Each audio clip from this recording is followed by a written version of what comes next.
va nous servir à présenter, réfléchir sur les différentes initiatives qui existent déjà dans nos institutions pour répondre à la question de la gestion durable des terres et son intersection avec la gouvernance foncière.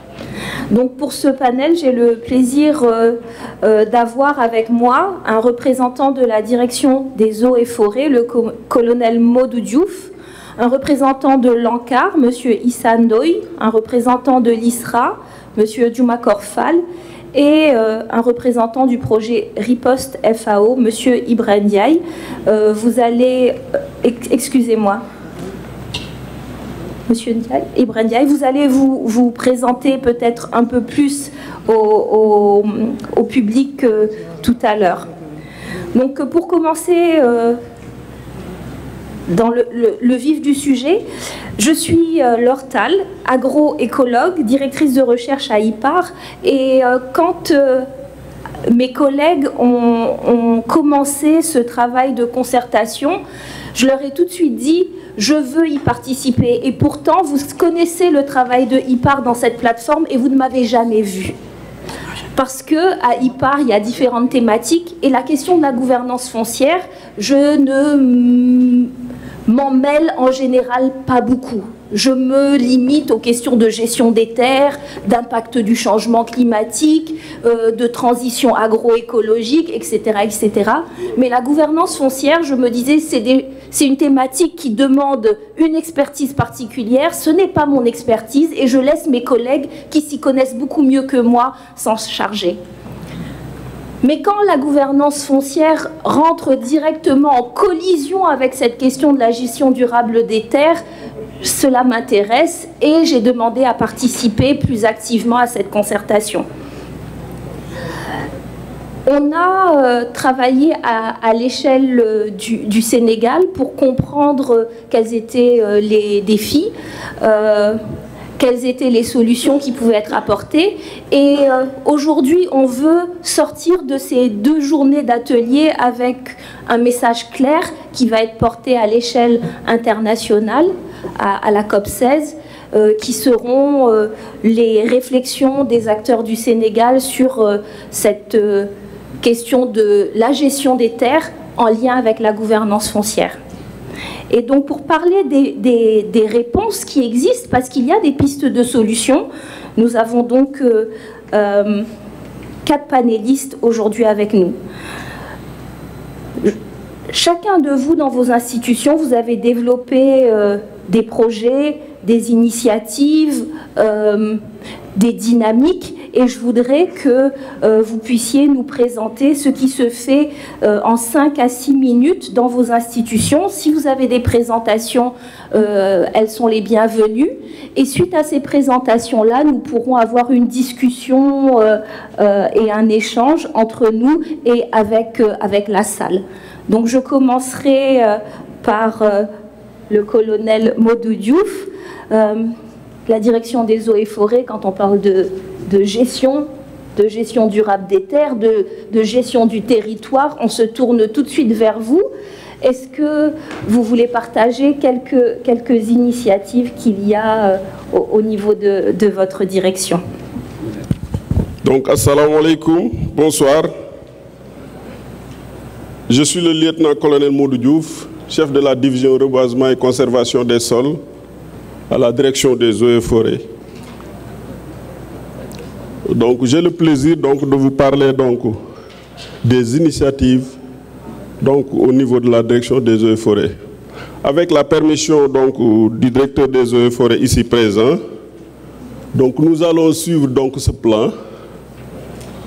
D'abord, en guise d'introduction, nous allons vous parler du rapport national de la neutralité en matière de dégradation des terres de l'ex-ministère de l'Environnement et du Développement durable, qui vient d'être modifié par le nouveau gouvernement en ministère de l'Environnement et de la Transition écologique. Et à l'intérieur de ce rapport, on a évoqué l'évolution du couvert végétal et des zones de culture, les facteurs de changement d'occupation des terres, les points forts de la neutralité en matière de dégradation des terres, ainsi que les points faibles, les opportunités, les menaces.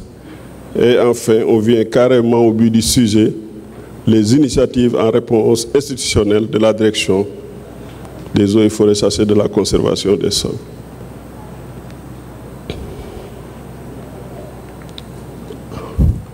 Gauche, droite. Voilà.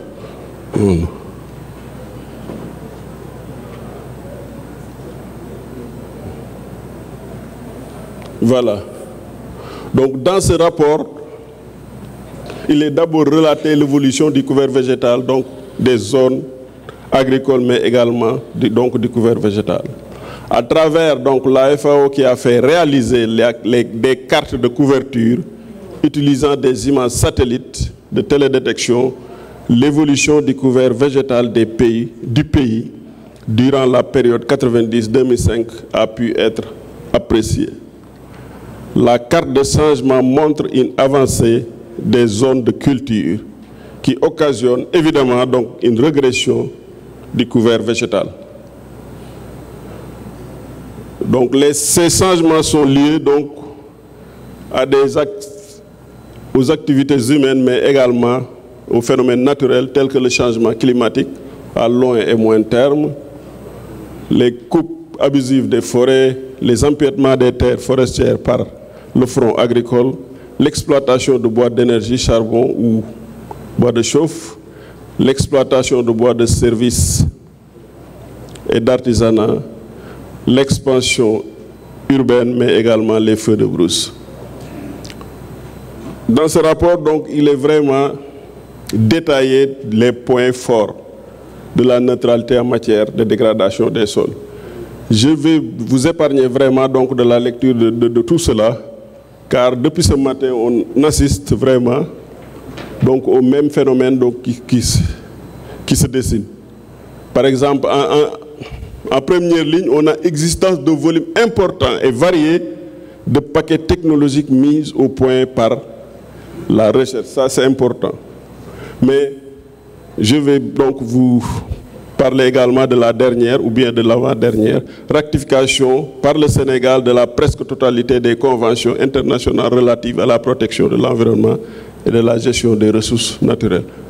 Donc tout cela, ça a été donc relaté depuis ce matin.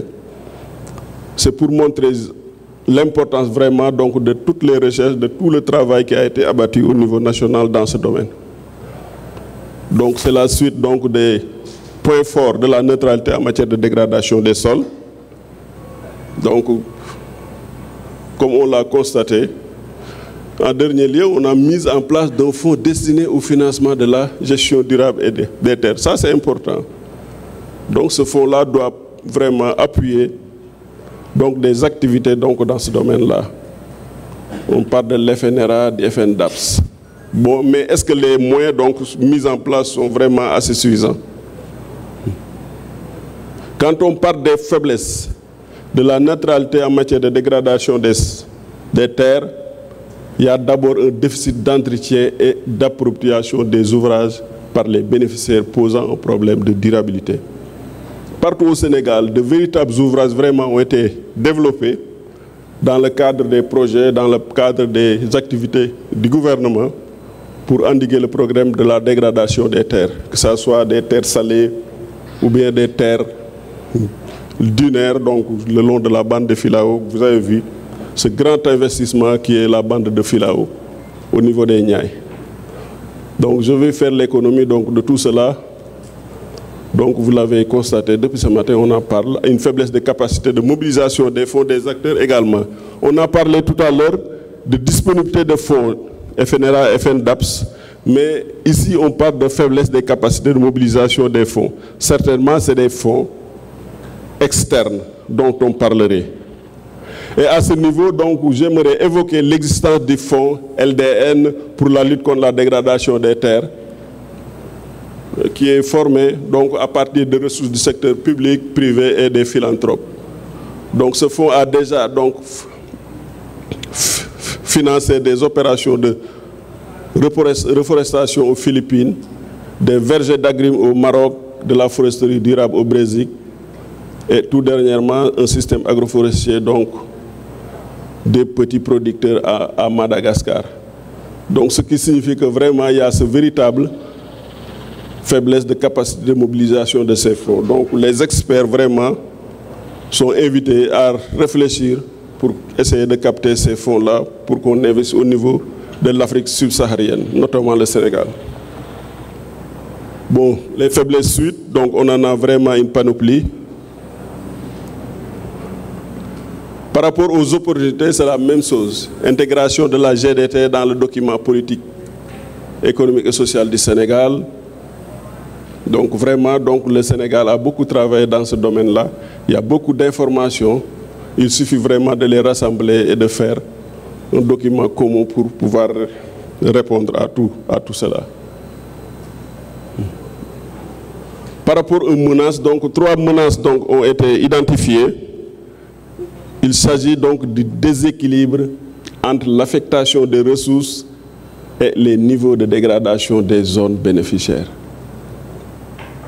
Les ressources, donc, non seulement sont insuffisantes, mais elles ne sont pas envoyées donc, là où on en a beaucoup plus besoin. Il y a également les effets néfastes du changement climatique, mais le développement de stratégies et programmes non favorables à la GDT. Et malgré ces menaces, donc, on entre donc, dans le but carrément du sujet, les initiatives de réponse institutionnelle de la direction des eaux et forêts et de la conservation des sols. Et malgré ces menaces, la DFC mène des activités régaliennes à travers son propre budget. En premier lieu, on produit beaucoup de plans pour le reboisement, l'enrichissement, l'aménagement paysager, les mises en défense, les forêts régionales, la défense, la restauration des sols et la conservation des eaux et des sols, la lutte contre les feux de brousse, l'aménagement participatif des massifs forestiers, la gestion de la faune. Donc, je pense que ce n'est pas le très bon élément parce que j'avais envoyé tout à l'heure au directeur pour observation. Il a introduit donc beaucoup de matière à l'intérieur, mais malheureusement, donc j'ai copié le mauvais fichier donc, et que ça a été envoyé. Voilà. Bon, pour la suite des initiatives, la direction des eaux et forêts a toujours mis en œuvre de grands projets pour répondre à cette question de dégradation des terres. En premier lieu, j'aimerais citer la fixation des dunes pour la protection des cuvettes maraîchères le long des Niayes, que tout le monde voit vraiment, surtout avec les solutions qu'il apporte pour la production légumière. Le PASA, le projet sénégalo-allemand pour l'anacarde, que vous pouvez constater partout au Sénégal, surtout au niveau de Sokone, autour de Sokone, le Précoba, le Proboville, donc les doyens forestiers, ici sont là, vraiment, ils ont travaillé dans ces projets-là, le PGS et tout dernièrement le Codeval, donc pour le renforcement de capacité des acteurs pour le contrôle de la dégradation des terres et la promotion de leur valorisation. Ça, ce n'est que des exemples. Il y en a tellement de projets vraiment pour la lutte contre la dégradation des terres mis en œuvre au niveau du service forestier.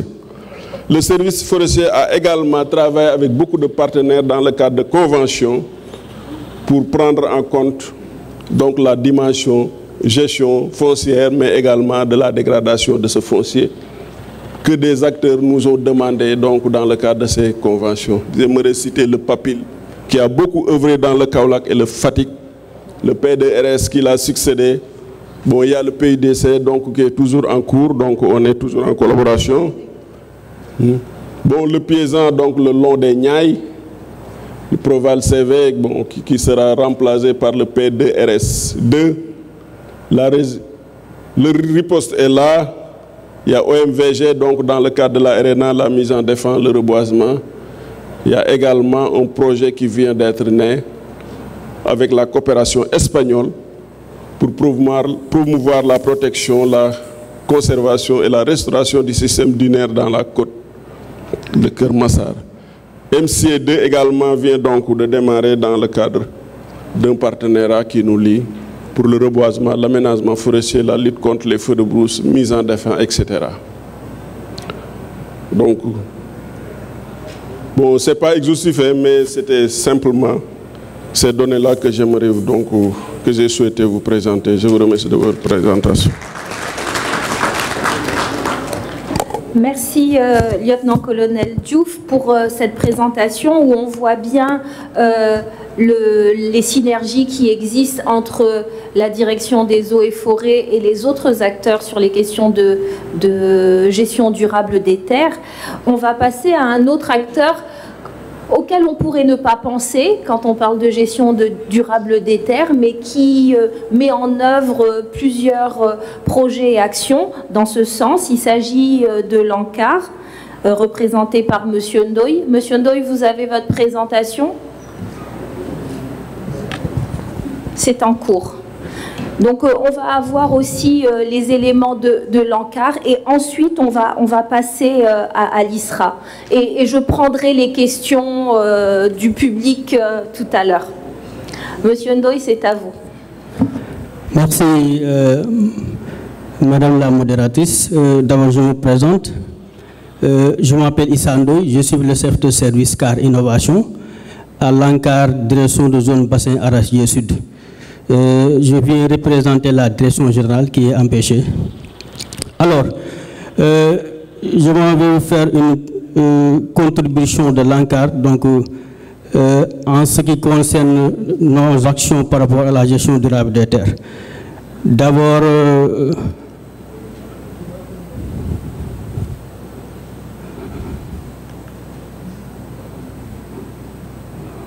j'ai le même souci que les autres. Hein. Le plan de la présentation, je vais revenir rapidement sur la présentation de l'ANCAR, donc sa mission, c'est sa vision.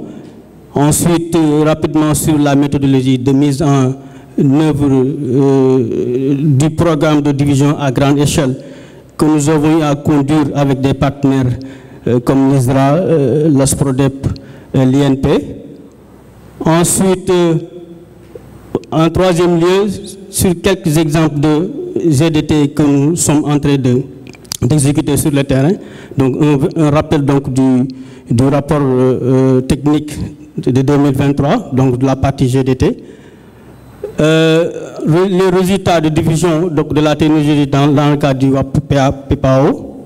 En cinquième lieu, les résultats annuels de GDT en 2023, le remembrement de la vallée en Casamance et pour terminer avec les résultats d'action avec le projet FAO Riposte.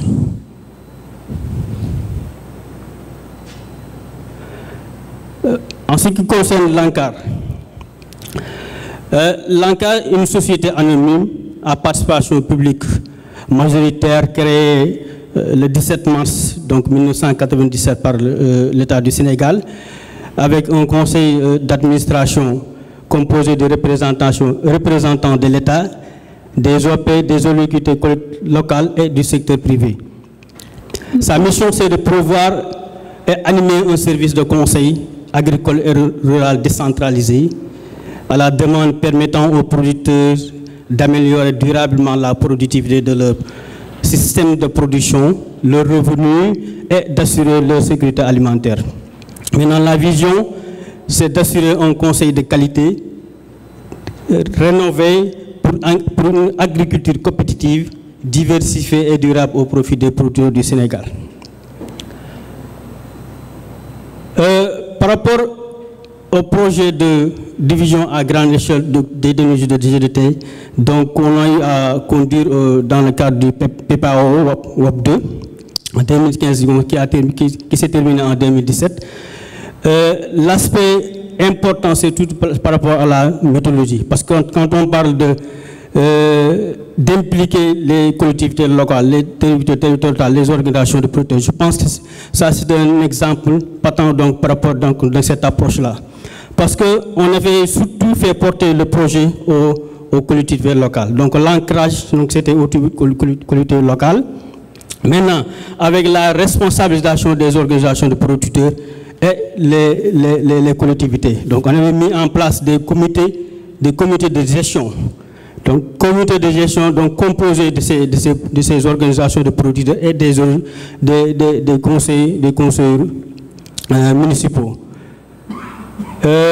Donc, derrière ce comité de gestion, dans chaque commune, il y a eu un comité technique qui était derrière pour appuyer ces comités de gestion. Donc, ces comités techniques, justement, étaient composés donc, de services techniques. Donc, il y avait donc l'ISRA, donc les CADL, l'ANCAR, les eaux et forêts, donc qui étaient derrière pour appuyer ces comités, donc à bien gérer donc les ressources qui étaient donc mises à leur disposition. Ensuite, pour chaque commune cible, il y avait un sous-projet de gestion durable des terres, donc qui a été donc élaboré par ce comité technique. Donc, à partir de diagnostics territoriaux, de diagnostics des systèmes, des types de dégradation. Donc, connu ou bien donc constaté dans chaque commune, à partir de ces diagnostics, donc un sous-projet a été élaboré et sur la base de ça, donc financé par le projet, donc appuyé donc par ce comité technique qui a été mis en place. Donc, c'est juste pour revenir donc sur cet aspect important, donc de faire pour espérer la réussite et la pérennisation des actions, de faire porter ces projets donc par aux comités locaux. Alors, je reviens un peu sur les technologies qui étaient diffusées et qui sont la diffusion continue aussi, parce que c'est des activités pérennes que l'ANCAR est en train de mener. Donc, comme les cordons pierreux, le phosphate de fond, on avait donc installé donc, dans chaque commune des pépinières villageoises, donc qui permettaient donc d'assurer en plus l'appui que le service des eaux fait, donc de pouvoir rassurer les reboisements qu'on avait estimé à faire. Donc il y avait des pépinières villageoises, donc parfois aussi, donc compte tenu du type de gradation, on aménage des aires vives. Donc ça c'est des technologies. Ensuite il y a le phosphatage. Donc une technologie très importante parce qu'on n'a pas assez de matière organique donc qui nous permet de réaliser l'amendement organique donc sur les périmètres, sur les superficies donc on avait besoin d'amender. Donc d'où la nécessité de diffuser des technologies donc pratiques pour permettre donc au niveau local donc de faire des applications locales. Donc au niveau donc de la sphère racinaire d'apporter la matière organique nécessaire donc à la plante. Donc c'est par exemple un exemple d'application locale. Il y a plusieurs techniques de phosphatage.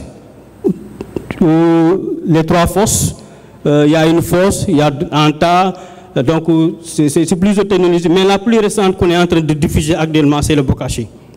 Parce que pour les anciennes techniques qu'on était en train d'utiliser, ça prend bon, plus ou moins un temps important. Mais avec cette technologie de bokashi, en 15 jours, vous avez le compost donc prêt à être utilisé.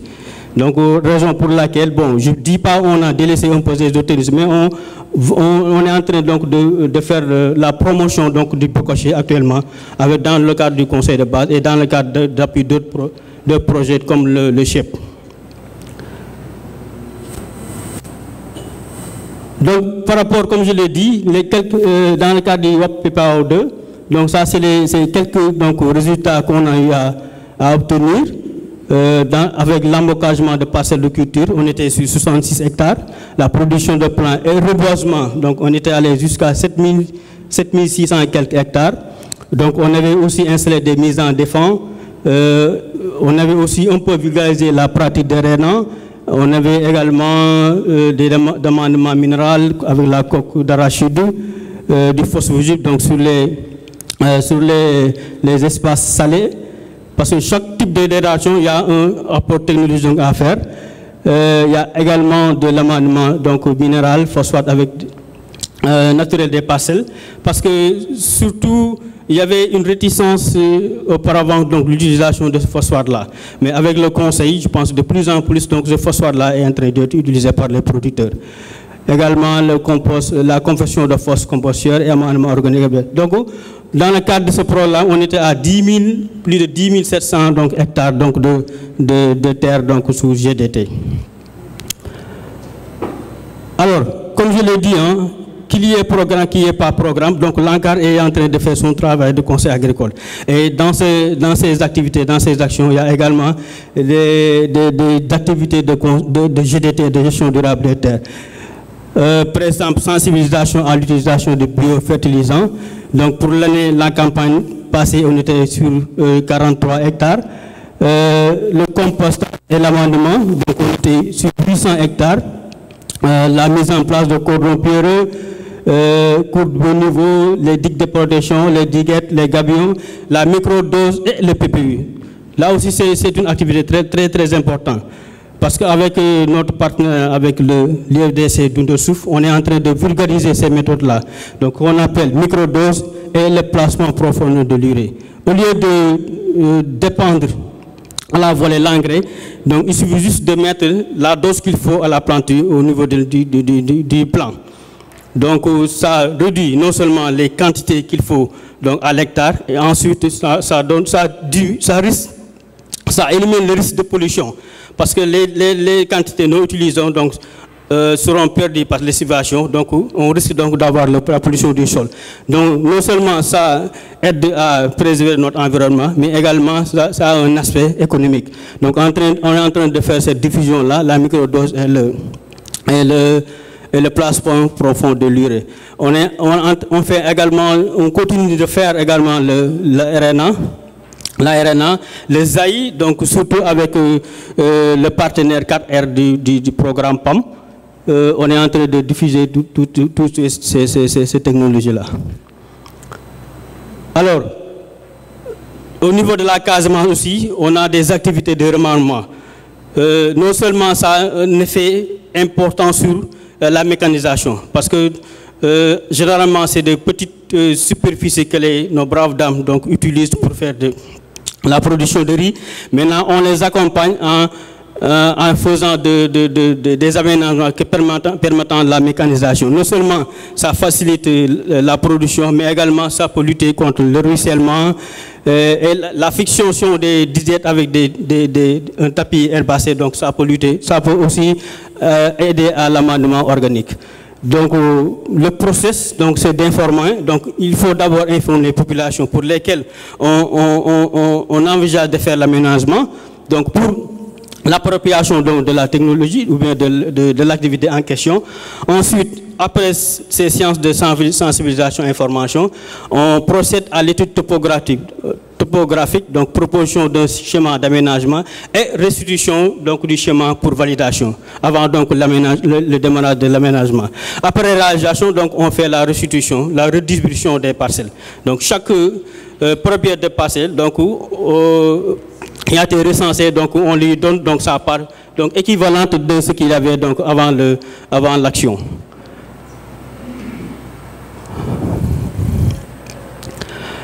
Dans le cadre de notre partenariat avec les FAO Riposte, donc on a mené aussi quelques activités.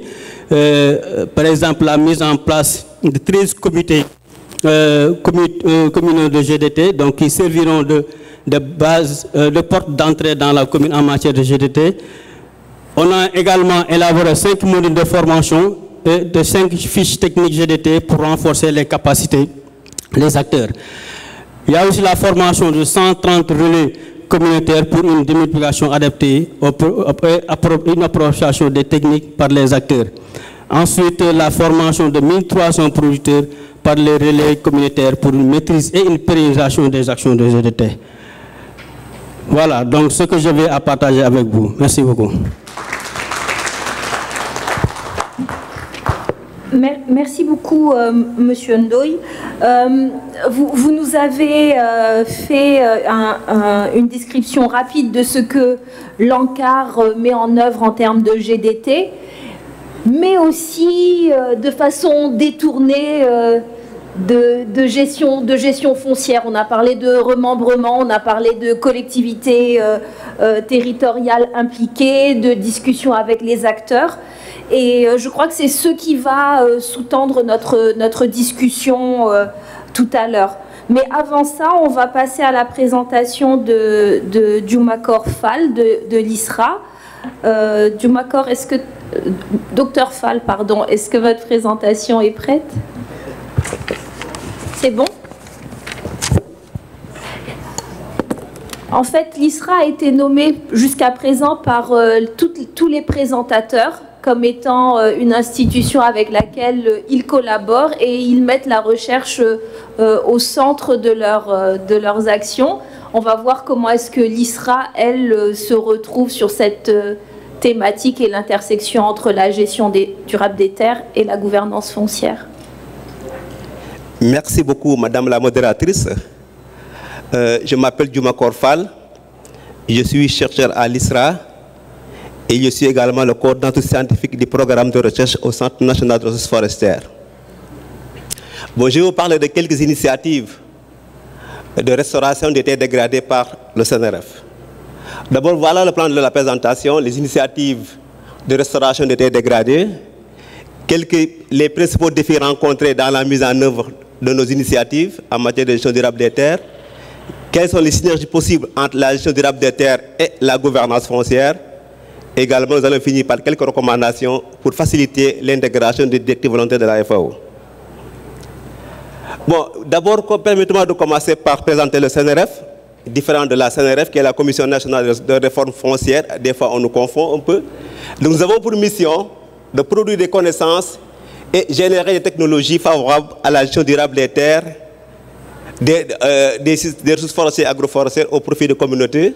Donc, nous avons un mandat national avec des stations et points d'essai dans les différentes zones agroécologiques, comme vous le voyez ici sur cette figure-là. Nous avons comme objectif global de contribuer à l'amélioration durable des productions forestières et agroforestières en mettant à la disposition des producteurs et des partenaires de la recherche et du développement des connaissances et des technologies qui sont éprouvées.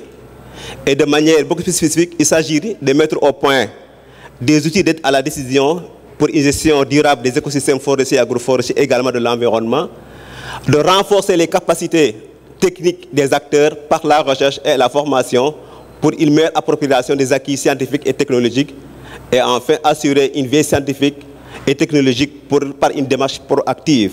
Juste pour rappeler que nous fêtons cette année nos 50 ans, et on vous invite au forum scientifique qui se déroulera au 4 novembre au KINFAD.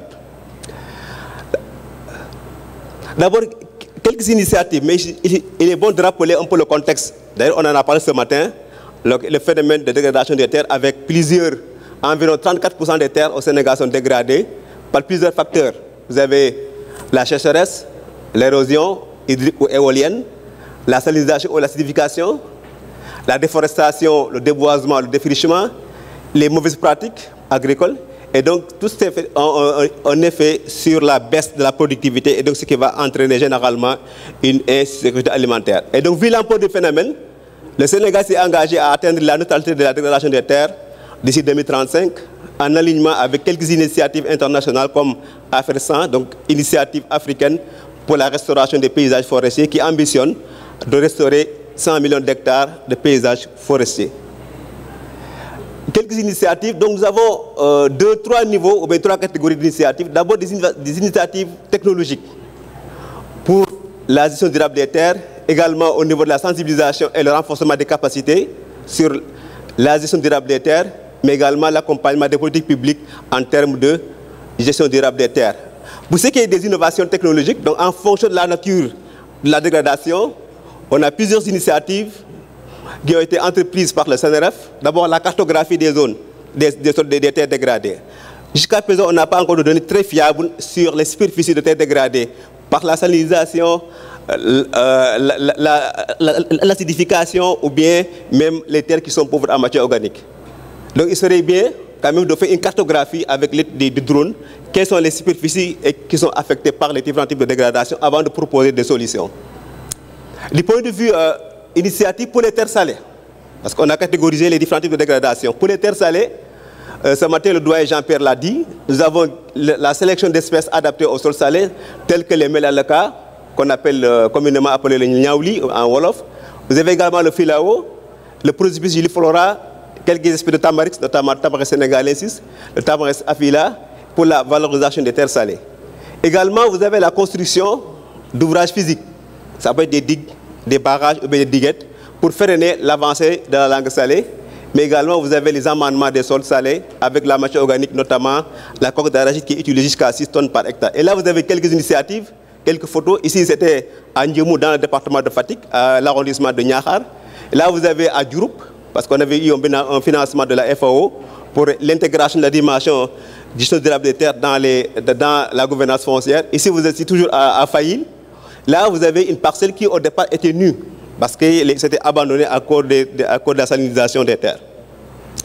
Pour ce qui est des initiatives dans les sols pauvres en matière organique, notamment dans une partie des bassins arachidiers dans la région de Kaolack, vous avez la mise en place et optimisation des technologies agroforestières. À chaque fois, on dit RNA, il faut l'arbre dans le système agraire, mais quelle est la densité?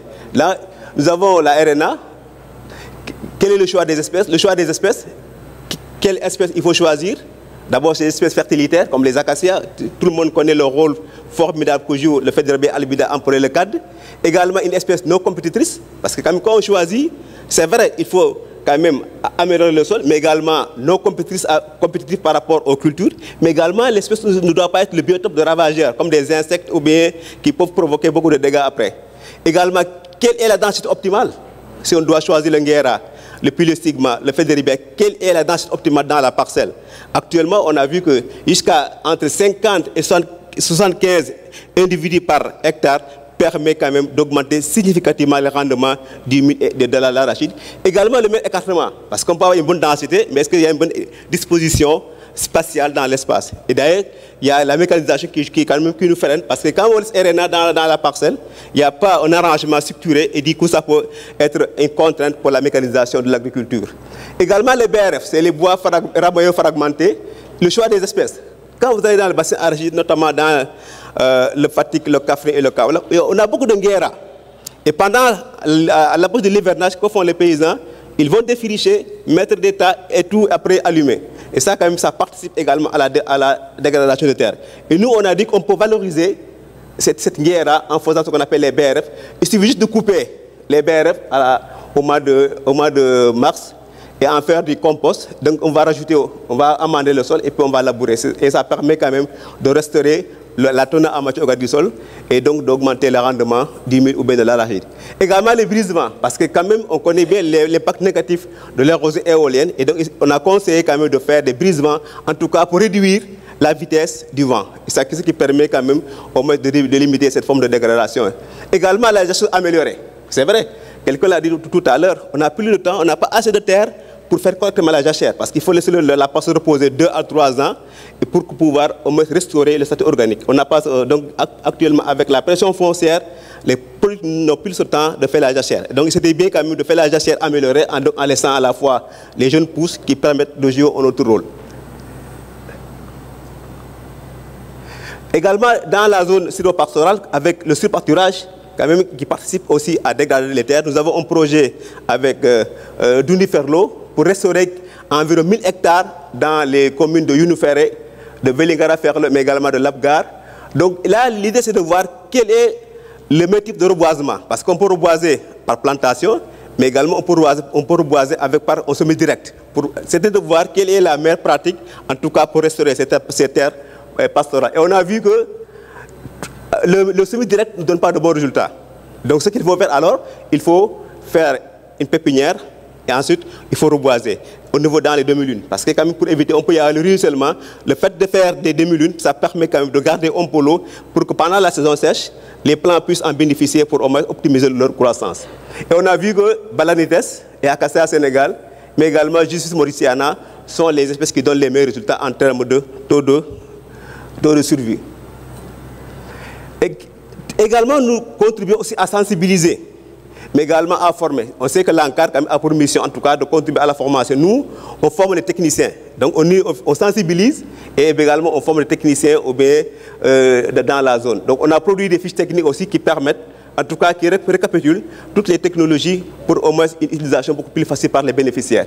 Mais également, nous accompagnons l'État aussi par la production de notre politique. Parce que nous aussi, on n'a pas pour mission peut-être d'imposer, mais au moins de produire, de donner des fiches techniques, de notre politique qui permettent en tout cas aux gouvernants, aux décideurs de vraiment se baser sur ça pour au moins donner des orientations. Quels sont les principaux défis qu'on a rencontrés? Je l'ai dit tout à l'heure, on avait bénéficié d'un projet COPIDV avec les directives volontaires. Mais on a rencontré quelques problèmes quand même dans la mise en œuvre de nos activités. Un des problèmes, c'est la nature du statut juridique des terres. On a vu que la plupart des terres, la plupart des producteurs n'ont pas de documents qui attestent que les terres les appartiennent. Et du coup, ils ont du mal à investir pour la gestion durable de leurs terres. Parce que quand la terre ne vous appartient pas, quand même, tu as du mal à donner, en tout cas, beaucoup d'énergie pour sa restauration. Et donc, c'est bon quand même d'avoir des titres fonciers. Quand on m'a dit tout à l'heure, quelqu'un a dit que, en tout cas, en milieu rural, la terre appartient à la famille. Et donc, du coup, on a du mal quand même à faire des investissements dans ce sens-là. Également, le faible niveau de connaissance des textes qui régissent le foncier. Pendant les enquêtes, peu de producteurs connaissent la loi sur le domaine national, mais également quels sont en tout cas les textes qui régissent par où passer pour avoir un titre. Un autre point, c'est l'absence ou la faible synergie des interventions sur le terrain. On l'a dit tout à l'heure ce matin, mais également la durée des interventions des actions. En termes de gestion durable des terres, il faut au moins entre 10 à 15 ans. Le doyen l'a dit tout à l'heure, Jean-Pierre, pour les terres salées, il faut un programme sur au moins 20 ans pour pouvoir avoir des impacts de nos actions sur le terrain. Mais un projet qui dure 2 à 3 ans ou 4 ans, 5 ans maximum, on a du mal à avoir les effets escomptés dans un temps relativement court. Également, la fait prise en compte de l'intégration de la gestion durable des terres dans les politiques publiques. Dans la plupart des communes, bon, d'ailleurs, il y a beaucoup de communes qui n'avaient pas de PDC. Actuellement, il y en a beaucoup de communes maintenant qui l'ont. Mais malheureusement, on ne voit pas cet aspect de gestion durable des terres dans les politiques publiques. Et donc, il serait bien quand même, en tout cas, d'intégrer cet aspect, d'avoir au moins un petit budget qui permette aux communes de pouvoir gérer leurs terres. Malheureusement, généralement des actions ponctuelles, les projets, des ONG qui les appuient pour la mise en œuvre de ces actions. J'ai oublié de vous dire que, en fait, pour ce qui est des terres, il faut quand même l'approche paysage et même pas l'approche parcellaire. Les ONG et les projets appuient le paysan au niveau de la parcelle. Alors que pour une gestion durable, c'est au niveau du paysage ou bien au niveau du terroir et non au niveau parcelle. Ça aussi, ça impacte, ça réduit les effets de ces initiatives. Quelques synergies possibles entre la gestion durable des terres et la gouvernance foncière. Je vous donne un cas concret, toujours dans le cadre de ce projet à Diouroup, à Faïl, dans le département de Fatick. Là où on pratiquait quand même la riziculture, il y avait un problème foncier. Parce qu'il n'y avait plus de terre, assez de terre pour tous les villageois. Et donc, ils avaient laissé des parcelles. Avec le projet, on a pu récupérer 1 hectare au moins de terre qui était dédiée à la riziculture. Et donc, on a pu, en tout cas, les femmes, qui sont les couches les plus vulnérables, et les jeunes, ont pu bénéficier de ces terrains-là pour au moins essayer de cultiver. Ça veut dire que la gestion durable des terres permet de réduire, en tout cas, la pression foncière. Et donc, puisqu'on restaure les terres, puisqu'on va diminuer, en tout cas, les conflits liés au foncier. Et quelques recommandations pour faciliter l'intégration des directives volontaires, toujours d'après notre étude. L'intégration de la gouvernance foncière dans les PDC, quand même, serait un point très fort, en tout cas, pour au moins faciliter l'intégration des directives volontaires. Également, la mise en place de commissions domaniales élargies. Parce que pendant l'étude, on a constaté que la commission domaniale, il y a beaucoup de conflits, en tout cas des litiges fonciers. Et généralement, c'est les chefs du village qui sont les premiers, en tout cas, à essayer de régler. Ensuite, les guides religieux avant d'aller au niveau État. Et donc, il serait bien pour nous, d'après l'étude, de mettre en place une commission élargie qui serait composée des membres de la commission domaniale de la mairie, également le chef du village, les représentants de la société civile et également toute personne ressources telles que les notables ou les guides religieux. C'est pour permettre au moins, en tout cas, d'avoir des décisions qui sont légitimes. Parce que si tout le monde est impliqué dans la décision, quand même, ça peut réduire les litiges fonciers. Également, faciliter le dialogue sur le foncier entre les investisseurs et les acteurs locaux. Il y a dans beaucoup de zones, beaucoup de communes. Bon, en tout cas, on était dans la commune de Mboro, avec les JCS, également avec Diogo. On a vu qu'il y a beaucoup de projets, des grands projets qui ont besoin de beaucoup d'hectares, environ 1000 hectares, voire plus. Donc, il serait bien quand même de renforcer le dialogue, en tout cas, entre les investisseurs et les acteurs, en mettant en place ce qu'on appelle une grille d'analyse des projets à incidence foncière. C'est pour voir quelles sont les retombées des projets par rapport quand même au niveau de la commune. Donc je vous remercie et puis on vous invite à la célébration de nos 50 ans prévue au mois de mars. Merci Dioumacor. Vous êtes allé déjà beaucoup plus loin que que là où on en était, on voulait une présentation des initiatives de l'ISRA et du CNRF. Vous êtes déjà à la proposition de solutions et de synergies. On voit la recherche en marche. Même après 50 ans, ça fonctionne. Bravo. Ils ont trouvé. Exactement, exactement. C'est des chercheurs qui trouvent. On va finir les rounds de présentation avec une présentation du projet Riposte. Riposte a été mentionné par plusieurs des panélistes comme étant un projet phare sur les questions de GDT avec lequel il collabore. Donc on va avoir la quintessence de Riposte tout de suite avec Monsieur Ibrahim Ndiaye. Monsieur Ndiaye, c'est à vous. Merci, Madame la modératrice. Bonjour à tous. C'est un plaisir en tout cas pour nous de venir présenter l'expérience du projet Riposte à cette rencontre importante pour ce qui concerne l'intégration des directives volontaires dans la lutte contre la dégradation des terres, la gestion durable des terres globalement.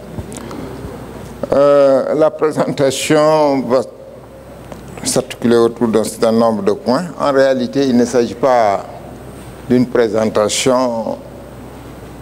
Donc, nous allons passer en revue très rapidement ces points-là, mais c'est surtout une discussion autour donc, de la question que nous vous proposons là. C'est vrai, par rapport au contexte, beaucoup l'ont évoqué, ce n'est pas la peine de revenir là-dessus, avec des chiffres qui parfois varient selon les sources, mais en réalité, il y a une certaine cohérence d'ensemble. Je pense que la présentation de ce matin l'a montré suffisamment. Parfois, il s'agit de tendances, parfois de l'état, donc de la situation actuelle et autres en fonction des outils qui sont utilisés. Mais globalement, voici un peu comment ça se manifeste au niveau continental, au niveau national, avec également des incidences économiques. Pour vous dire que c'est une question de développement réellement, la gestion durable des terres. Sur le plan juridique également, il y a eu beaucoup d'initiatives au niveau national. La loi sur le domaine national depuis très longtemps, la loi d'orientation agro-silvopastorale, on l'a dit. L'acte 3 de la décentralisation, c'est extrêmement important parce qu'il y a aujourd'hui, nous sommes dans un contexte de transfert de compétences. La porte d'entrée, ce sont les collectivités territoriales qui l'assurent quelque part. Il y a également des textes sectoriels qui, en tout cas, interpellent par rapport à une gestion durable des terres, mais également par rapport à la gouvernance. Des plans stratégiques également au niveau national, PAN, LCD, etc., neutralité de la dégradation des terres, certains l'ont évoqué, à l'horizon 2035, avec un certain nombre d'indicateurs, on l'a dit, et à l'occasion en tout cas de ce processus, le Sénégal avait identifié un certain nombre de sites hotspots et bright spots, Mbar Diop, Pata, etc., pour véritablement mesurer l'impact de la dégradation des terres, mais également pour avoir des éléments par rapport à l'économie de la dégradation des terres. Je pense qu'avec la coopération allemande, GIZ, il y a eu un travail, en tout cas formidable, qui a été fait dans ce sens-là. Également, la volonté politique a été réaffirmée à chaque fois au niveau national. Pour vous dire que ça, ce sont des questions de développement. Et plus récemment encore, l'agenda national de transformation Sénégal 2050, en son axe 3, réitère l'importance de cette question-là, surtout la gestion des ressources naturelles. Et par rapport aux projets et programmes, on en a eu beaucoup, certains l'ont évoqué. Maintenant, nous voulons vous proposer peut-être une certaine réflexion par rapport à la démarche des projets de la FAO. Nous tentons, en tout cas à travers cette présentation, d'analyser la façon dont la question de la GDT est appréhendée à travers des dynamiques institutionnelles en fonction d'enjeux et de fenêtres d'opportunités spécifiques. Et surtout, nous mettons le focus, l'emphase sur le secteur AFAT. c'est-à-dire agriculture, foresterie ou autre utilisation des terres.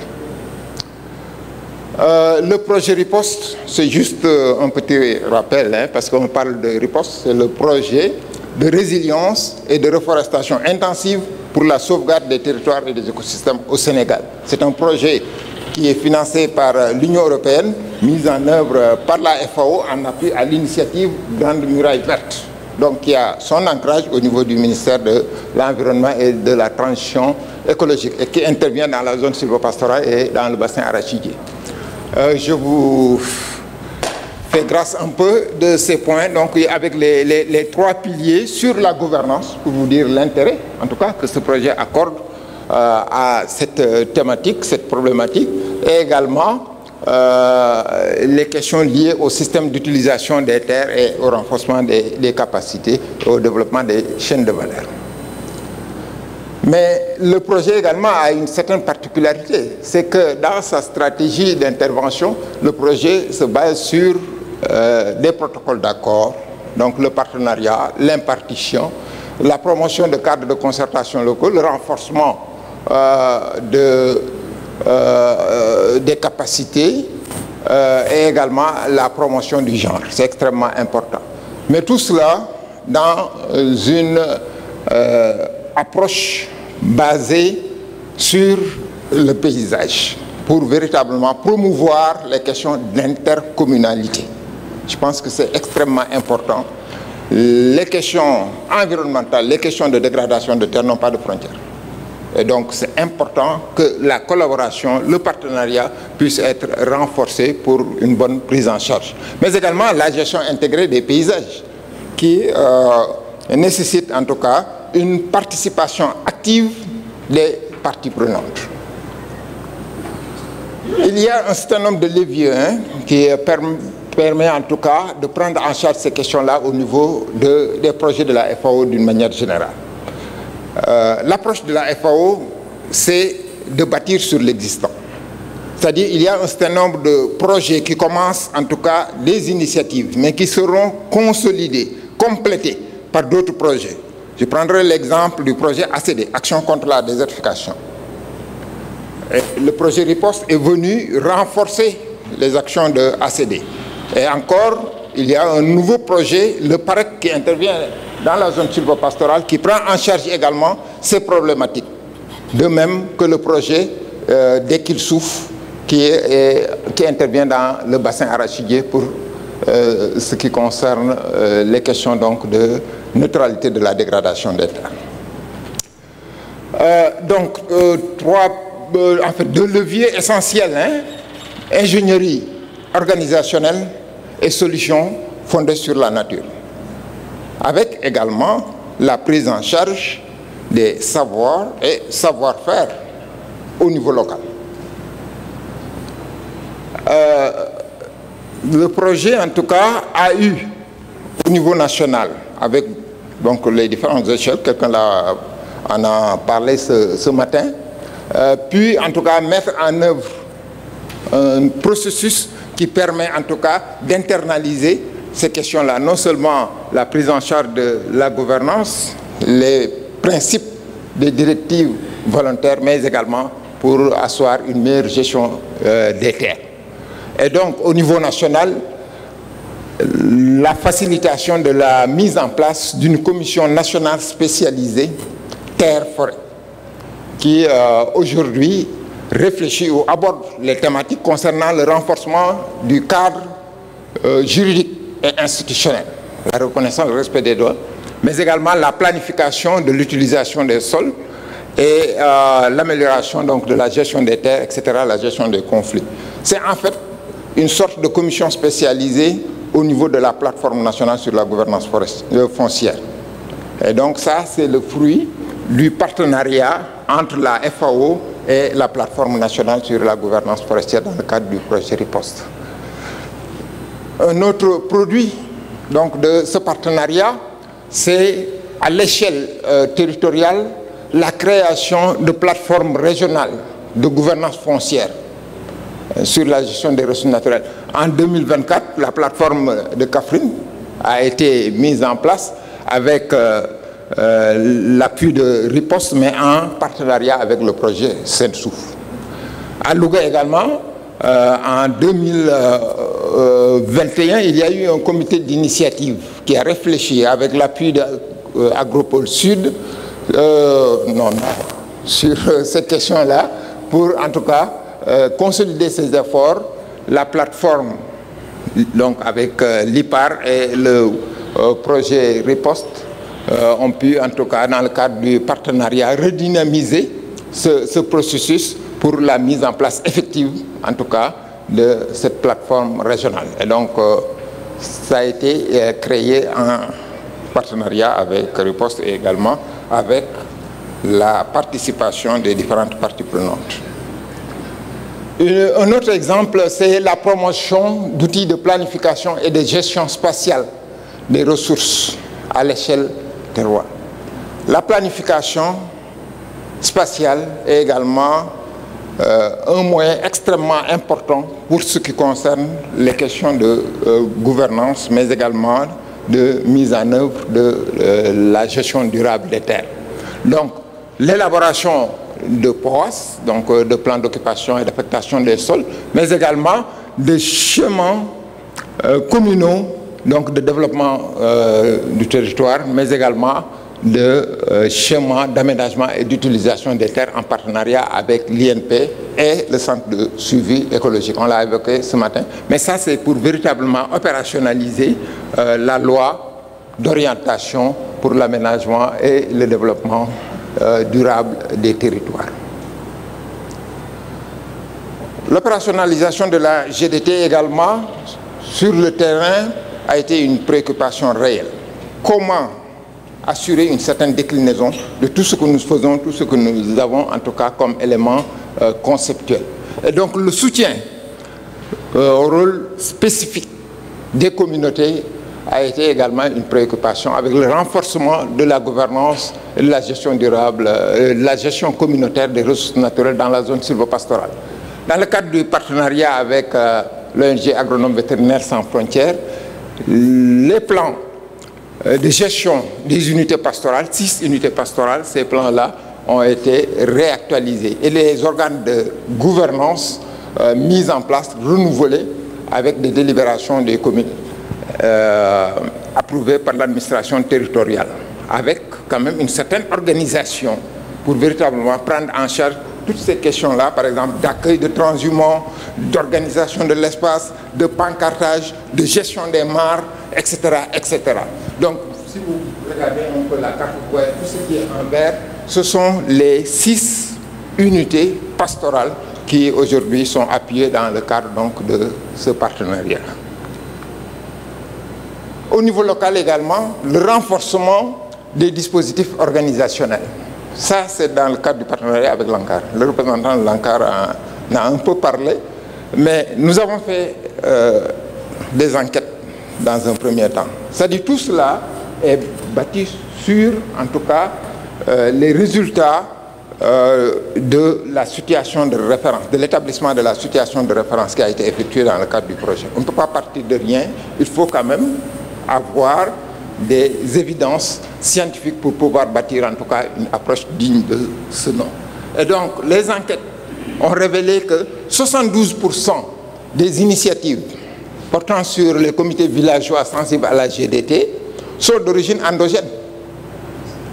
Et ça c'est extrêmement important. Ça veut dire qu'il y a, disons, le savoir-faire, mais également que les gens sont sensibles à la problématique. Et ça, c'est sur 250 villages qui ont fait l'objet, en tout cas, de ces investigations-là. Et donc, le projet a travaillé avec l'ANCAR pour, disons, le regroupement, ou bien en tout cas la réorganisation, ou la fédération, en tout cas, d'un certain nombre de comités villageois pour, en tout cas, avoir une structure genre fêtière au niveau communal pour, en tout cas, prendre en charge les réalités. Dans certaines localités, il y avait déjà une initiative dans ce sens-là, comme à Diop, où véritablement la dynamique a été quelque peu maintenue. La FAO également travaille sur un certain nombre d'outils, comme par exemple les clubs Dimitra, qui permettent en tout cas d'asseoir une gouvernance à la base, qui permettent en tout cas aux différentes catégories d'acteurs de soulever les problèmes qui se posent et également de proposer des solutions et d'assurer un certain nombre de plaidoyers. Donc c'est également un outil des caisses de résilience qui comporte les champs écoles, mais également les clubs avec pour le financement donc, des initiatives de gestion des terres. Nous ne sommes pas arrêtés là, nous avons également travaillé sur les individuels. Et là, avec la ferme Kaïdara, nous avons incubé un certain nombre de jeunes pour créer des fermes agroécologiques. Et l'objectif, c'est véritablement de créer des pôles verts résilients en termes de contribution à l'initiative Grande Muraille Verte. Et également de créer des emplois, d'améliorer l'accès à la terre des jeunes et des femmes, et également de prendre en charge la problématique de l'immigration clandestine. En termes de défis par rapport au nexus gouvernance foncière et GDT, ça je pense que nous sommes tous d'accord que la terre c'est un peu la base du développement économique et social. Ce sont les bases d'existence. Ne serait-ce que parce que là quand on parle de terre, hein, on ne dit pas seulement sol, quelqu'un l'a évoqué, mais c'est la terre avec les forêts, c'est avec les cours d'eau, etc., les ressources naturelles. Ne serait-ce que par l'oxygène que l'on respire, c'est la terre en fait et ces ressources-là qui portent en tout cas les bases de notre existence et de notre développement socio-économique en termes de matières premières, etc. Donc il y a beaucoup d'enjeux, je n'ai pas voulu revenir sur ces enjeux et autres, beaucoup de parties prenantes. Donc il est nécessaire d'asseoir une gouvernance participative, en tout cas qui associe les agendas. Parfois, on parle de synergie des conventions. Et je pense que là, au niveau international, c'est quelque chose qui est extrêmement important. La GDT est un moyen qui permet d'adresser les questions de lutte contre la désertification, les questions de sécurité alimentaire, mais également les questions liées à la perte de biodiversité ou à la conservation de la biodiversité, mais également d'atténuation et d'adaptation par rapport au changement climatique. Donc, objectif CDN, contribution déterminée au niveau national, objectif neutralité de la dégradation des terres et objectif d'Aichi. Donc, cette gouvernance permet d'avoir une certaine régulation et des réponses systématiques aux besoins et aux évolutions, la mutualisation des efforts. Mais également, c'est une condition permissive, un moyen en tout cas pour assurer la sécurité alimentaire, lutter contre les changements climatiques et également gérer les questions donc, de conservation de la biodiversité. Mais l'objectif ultime, la finalité, c'est véritablement d'assurer un développement durable. Et ce développement durable, spécifiquement par rapport à la Convention sur la lutte contre la désertification, ça se reflète au niveau de l'ODD 15. Voilà, avec l'indicateur ODD 15.3.1. En termes de défis également, dans le cadre du projet Dès qu'il souffle, neutralité de la dégradation des terres, il y avait un certain nombre de défis qui avaient été relevés. Faible valorisation des opportunités de développement au niveau des terroirs, intégration limitée de la gestion durable des terres dans les plans de développement, mais également des données. Donc on a parlé de l'information scientifique, on a parlé de la communication, on a parlé également du suivi-évaluation. C'est extrêmement important d'avoir en repérage ces questions-là. Il importe en tout cas de renforcer l'articulation entre les différents cadres de planification et également les capacités institutionnelles, les cadres de politique publique. Opérationnaliser également au niveau national. Ça, c'est vraiment un appel que nous faisons. Nous avons eu véritablement beaucoup d'avance. Le Sénégal a travaillé sur un cadre national d'investissement stratégique en matière de lutte contre la dégradation des terres. Mais aujourd'hui, ce cadre-là n'est pas opérationnalisé. Ça avait fait l'objet d'un conseil interministériel il faut véritablement redynamiser tout cela et également formaliser à travers un arrêté ou un décret pour véritablement permettre la prise en charge réelle de ces questions-là. Et c'était articulé à une stratégie financière intégrée qui prend en tout cas en charge les questions de marché du carbone, etc.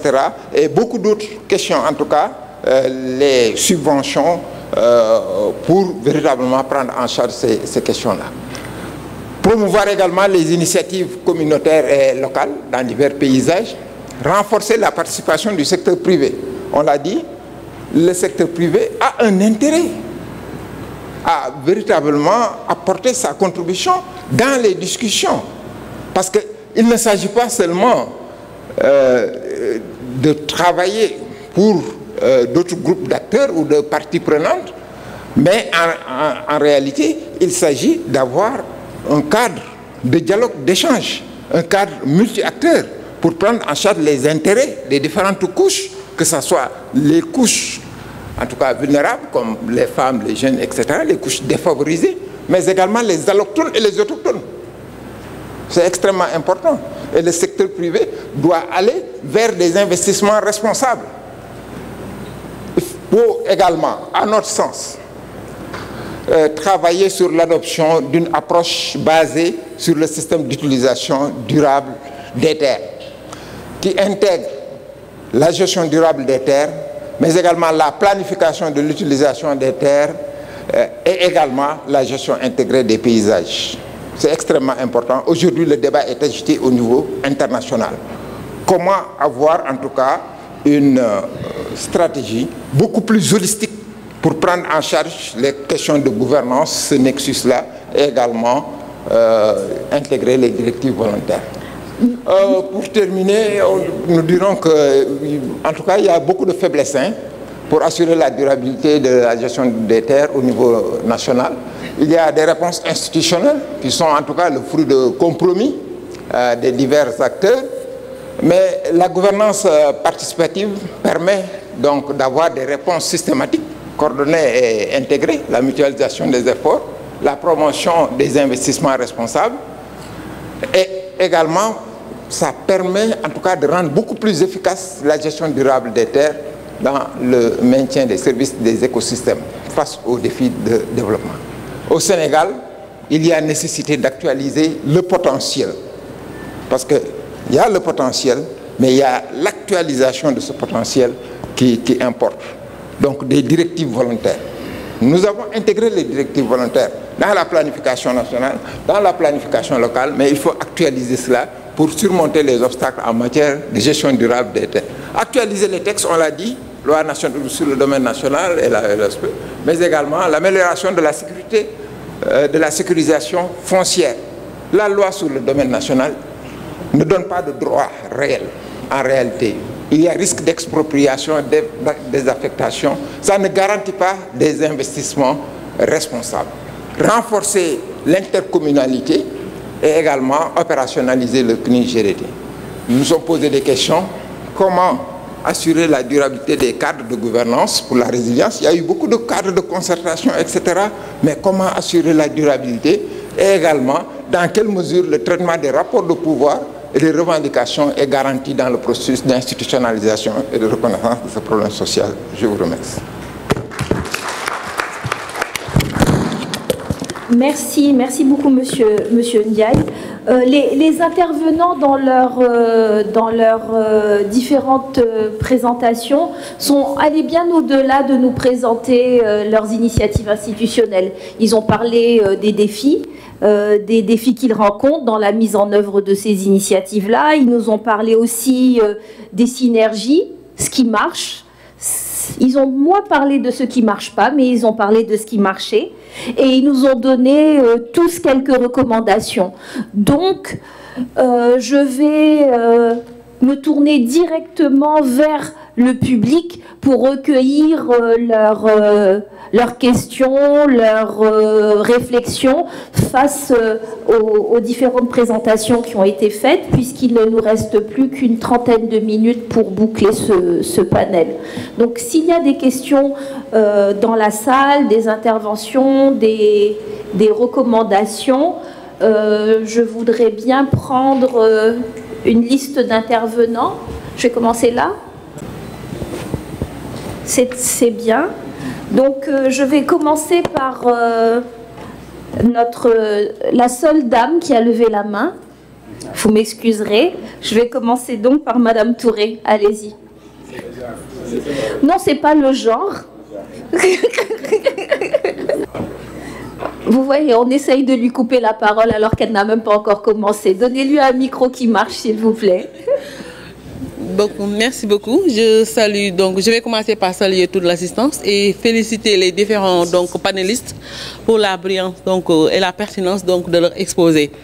J'avais une petite interpellation depuis ce matin quand même. On a parlé de l'intégration de la GDT dans les documents de planification. Et là, ça nous interpelle, nous, en tant qu'ARD. Je suis de l'Agence régionale de développement de Louga. Et nous veillons quand même à l'harmonisation des politiques et tout ça. Et sur cela, je voulais attirer votre attention sur le fait que, par rapport à la planification territoriale, il y avait un guide qui a été sorti par une plateforme nationale avec tous les services techniques et les ministères. Et ce guide est utilisé depuis 2016 pour l'élaboration du document de planification. Et dans ce guide, c'est pourquoi ce nouveau guide, c'est parce qu'il y avait une faiblesse prise en compte de certaines dimensions. Et chaque partenaire avait ses préoccupations. Et c'est pourquoi au niveau national, on avait vraiment diligenté cette réflexion et sorti ce guide qui prenait en compte 4 dimensions. Il s'agissait des changements climatiques, de la migration, de la nutrition et du genre. Maintenant, je pense que nous, en tant qu'ARD, depuis pas mal de temps, on reçoit d'autres partenaires. Il y a le projet Riposte, il y a le PAREC, etc., qui viennent nous demander d'intégrer les changements climatiques, alors qu'il y a déjà ce guide-là. Je me dis que j'interpelle le public ici, pourquoi pas faire une évaluation de ce guide? Parce que nous avons senti que ces dimensions ne sont toujours faiblement prises en compte dans ces documents. Donc pourquoi pas ne pas nous arrêter, interpeller la plateforme, réfléchir pour faire une évaluation de ce guide-là, pour peut-être faire sa mise à jour, réactualiser et même intégrer de nouveaux outils qui nous permettent de mieux nous l'approprier en tant qu'acteur au niveau des régions. Merci, c'était ma petite contribution. Merci beaucoup. Merci beaucoup Madame Touré, c'était une contribution qui est importante parce que là on arrive sur des contributions très concrètes sur comment est-ce qu'on arrive à de la synergie et à régler cette question de l'intégration de la GDT dans les plans, dans la planification à l'échelle des communes. On a maintenant Monsieur Babacar Sall. Je vais aller à rebours en fait. Monsieur Sall. Voilà, merci Madame. Bon, moi j'ai des préoccupations, je sais pas, c'est des interpellations. Puisque moi j'ai remarqué que dans tous les types de dégradation qu'on nous a présentés, on voit qu'il y a la contribution du réchauffement de la planète. Je ne suis pas loin de ce que vient de dire Madame. Donc je pense que c'est un paramètre à voir avec beaucoup d'intérêt.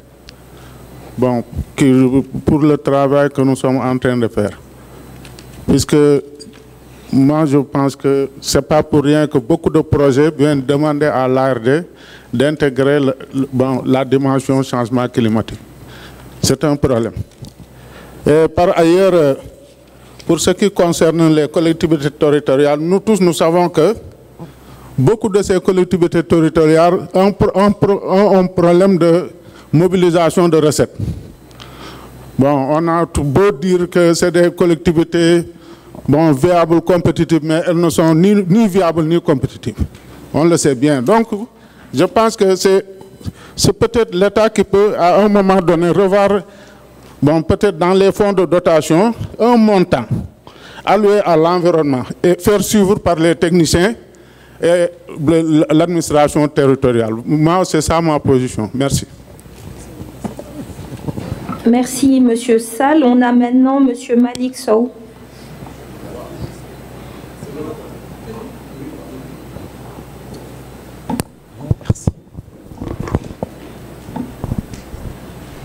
Oui, merci beaucoup.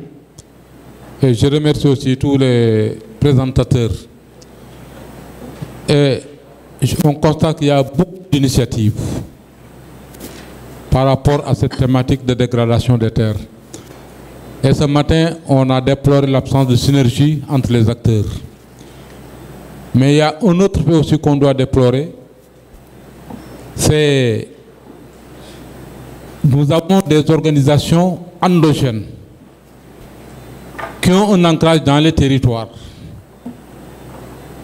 Et le constat, c'est que plusieurs projets, programmes aussi, quand ils arrivent par ces initiatives, au lieu de s'appuyer sur l'existant, mais ont tendance aussi à créer d'autres sous-groupes et ça fragilise les organisations qui ont un ancrage réel et qui, même après projet, pouvaient assurer le suivi et même la pérennisation. Là aussi, comment aller réfléchir aussi, aller aussi dans le sens de cette collaboration et articulation avec des conventions beaucoup plus solides entre ces organisations qui sont au plan local, qui ont une assise réelle, un ancrage réel, et ces projets et programmes aussi qui arrivent. L'autre élément, il y a beaucoup d'initiatives aussi qui sont parlées depuis longtemps. J'ai entendu parler du projet sénégalo-allemand qui s'était déroulé dans la zone pastorale. Est-ce qu'il y a eu des capitalisations de ces initiatives, de ces projets qui pouvaient aussi servir, en tout cas, de tremplin ou bien s'appuyer sur ça pour aller de l'avant? Donc il y a énormément de choses qui, une fois après la fin du projet, ça tombe à l'eau et c'est comme si on voulait réinventer la roue. Et là où je termine, je crois aussi qu'il serait intéressant, demain, je ne sais pas est-ce que c'est Babacar qui va y revenir ou bien est-ce que c'est Thierno qui va y revenir, dans le cadre d'un projet, qu'il y ait l'ASPRODEP et l'autre dans la gestion durable des terres, qui ont été déroulés dans certaines communes qui avaient un partenariat avec les collectivités locales. Il y a des choses qui ont été faites, il y a des acquis qui sont là, jusqu'où ces acquis peuvent être valorisés et récupérés aussi et reversés aussi dans ce que nous sommes en train de faire. Merci beaucoup. Merci, Monsieur Sow. On va passer à la question de Monsieur Aziz Badji.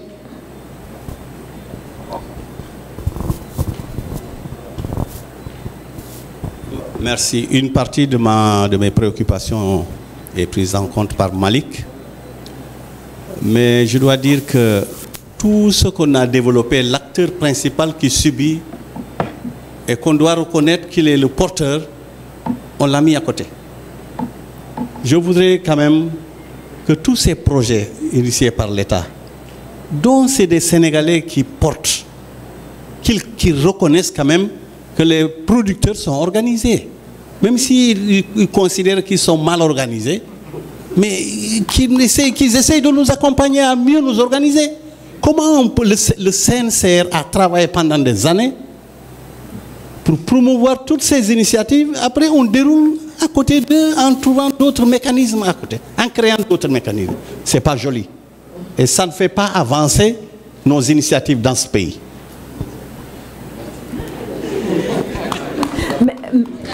Merci beaucoup, Monsieur Badji. On va passer aux préoccupations de Monsieur Amadou Thiam et enfin Ibrahim Diouf.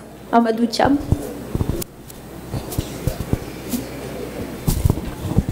Merci beaucoup. C'est Mohamedou Thiam. Donc voilà, merci.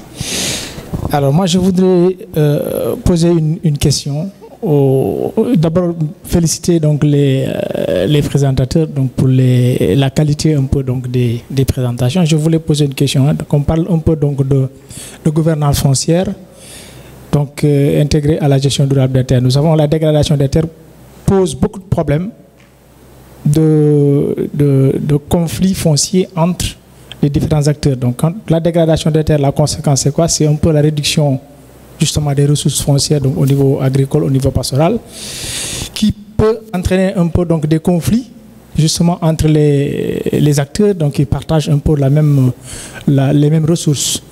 Et généralement, dans les initiatives un peu donc, de lutte contre la dégradation ou dans les initiatives de récupération de terres dégradées, souvent, lorsque les initiatives de récupération de terres sont mises en place, la valorisation de ces terres pose un problème de gestion de conflits entre justement les acteurs, donc les agriculteurs et les éleveurs. Alors je voudrais justement, parmi les différents panélistes, dans leurs activités, justement dans leurs initiatives, ils ont dû rencontrer ce genre de problème-là. Je voudrais aujourd'hui qu'ils nous disent ici quels sont les mécanismes, parce qu'on parle de gestion foncière, donc dégradation, quels sont les mécanismes qu'ils ont utilisés justement pour adresser ces questions un peu donc de gestion de foncier entre ces différentes, parce que nous avons beaucoup travaillé sur ces questions-là, nous avons rencontré ces questions-là sur le terrain, notamment avec d'autres acteurs, notamment avec le PAM et autres, qui ont mis en place des mécanismes. Et comment justement ces différents panélistes-là ont pu adresser justement ces questions-là pour arriver un peu à dérouler des activités au niveau de ces zones-là. Donc ça m'amène à dire un peu donc que beaucoup, on en a parlé beaucoup ici, il y a beaucoup d'initiatives, mais il y a une question de synergie qui se pose. Il y a une question de synergie, il y a beaucoup d'initiatives, mais également les initiatives qui sont éparpillées, et généralement les institutions étatiques ne sont pas toujours au fait de ces initiatives-là. Et je pense que dans ce cas-là, il est important aujourd'hui que l'on capitalise toutes ces initiatives-là et dans le cadre de la mise en place d'un référentiel national donc sur les bonnes pratiques agricoles. Parce qu'il y a beaucoup d'initiatives qui sont prises. Donc on a un problème de dégradation de terre quelque part. Donc une institution va venir travailler, va mettre en place une technologie qui marche bien, qui est bien. La même question ou le même problème est constaté ailleurs. Un autre acteur va venir, au lieu de s'appuyer sur ce qui a été déjà fait, parce que ça n'a pas été documenté, au lieu de s'appuyer sur ce qui a été déjà fait, il va reprendre le travail à zéro, alors que si c'est le premier acteur, ce qu'il avait fait sur la même question, si ça a été documenté quelque part, donc l'acteur qui viendrait raconter le même problème, au lieu de reprendre à zéro, il pourrait s'appuyer sur ce qui a été fait et avancer très rapidement. Je pense que c'est la nécessité aujourd'hui que tous les acteurs, toutes les initiatives qui ont été prises soient documentées dans le cadre de la mise en place d'un référentiel national sur la gestion durable des terres, et ça permettrait d'avancer aller plus vite, mais également de capitaliser et de bénéficier un peu de l'expérience des uns et des autres. Voilà les quelques réflexions que je voulais apporter. Merci beaucoup. Merci beaucoup, Monsieur Thiam. On va finir ce round de questions et interpellations du public avec Monsieur Diouf Ibrahima. Voilà, merci. Merci, Madame la modératrice.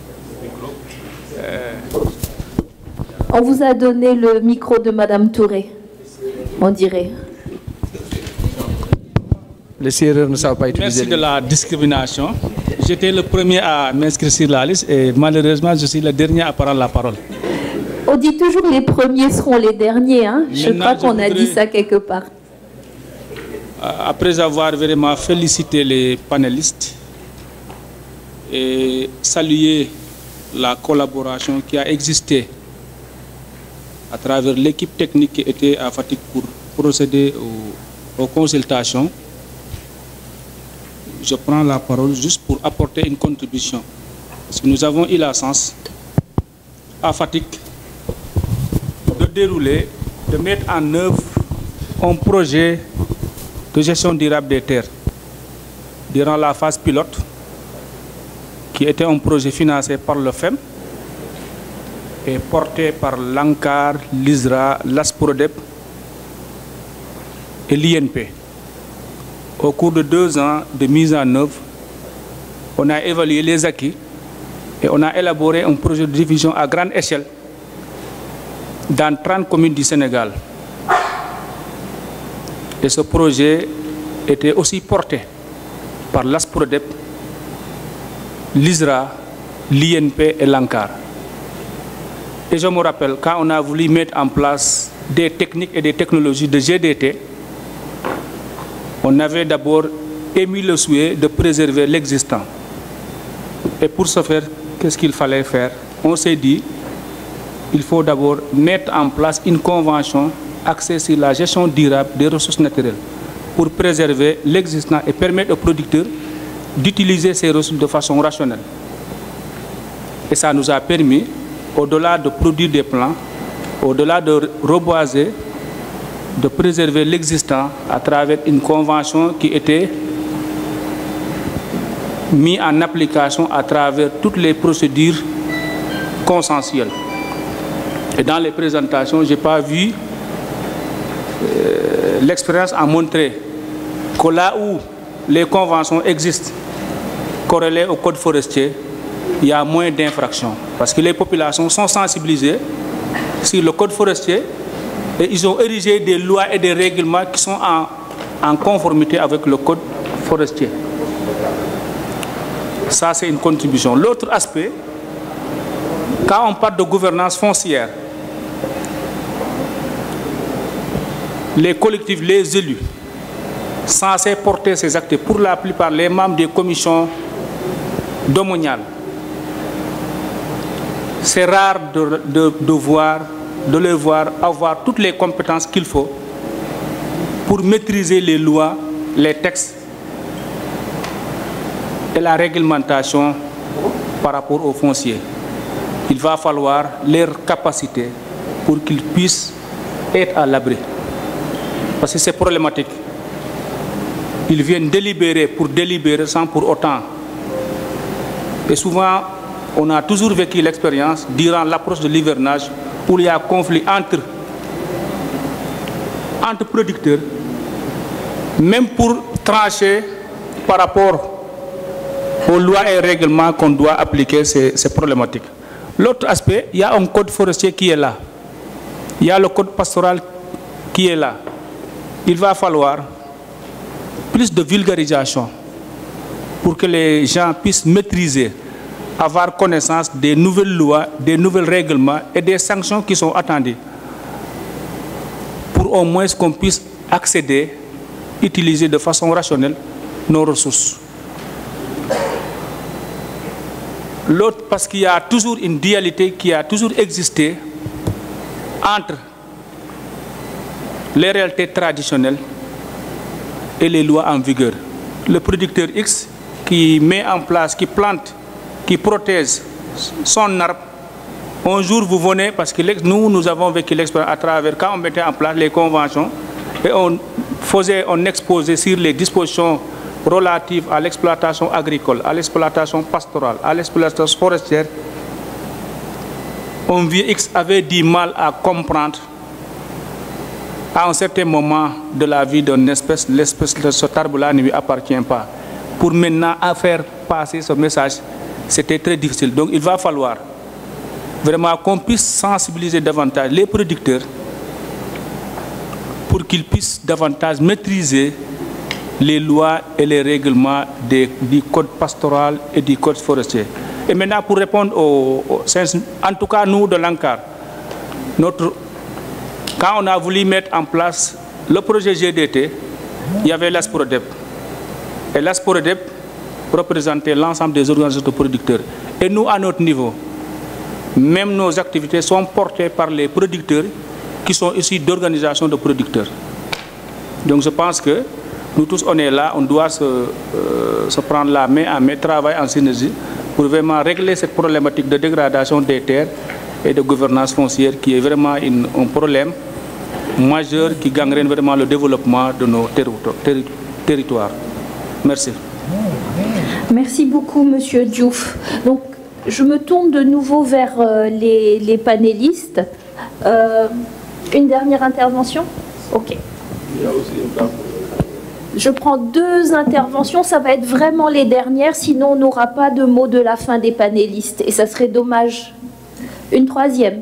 C'est parce que c'est mon patron, j'ai pas le choix. Je suis obligée de vous dire la vérité. On a 3. On a une dame, là-bas. Voilà. On va commencer encore par la dame.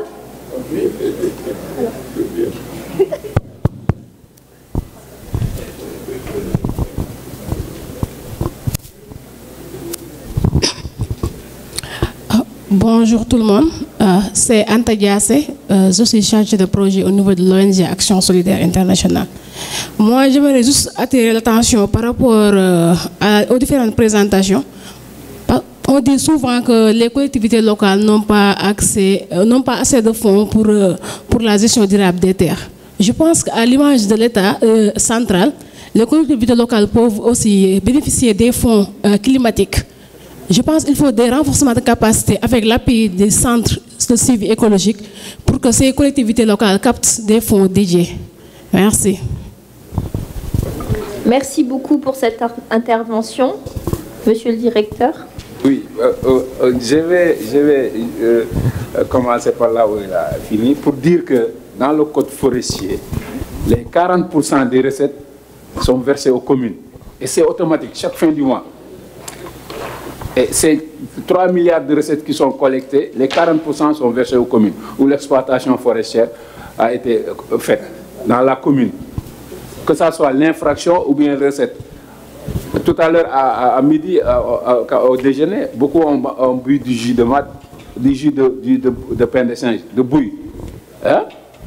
C'est des produits qui viennent de la forêt, qui sont exploités. Donc, vous payez une tonne de mat, c'est 15 francs le kilo, c'est 15 000 francs. Les 40% sont versés à la commune, où le produit ASE.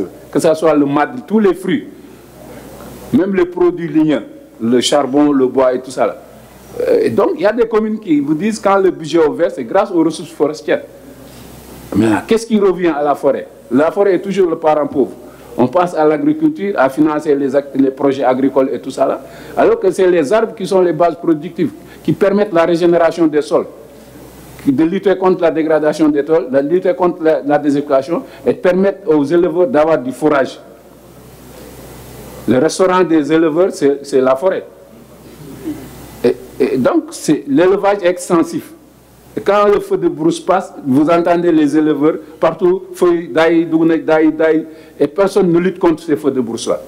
À chaque fois quand il y a un feu, on dit « forêt ». Alors que c'est une infraction. Un feu qui se déclare, vous restez croiser les bras, c'est une infraction. C'est comme non-assistant à personne en danger. On vous trouve assis, on peut vous vers le 10 heures.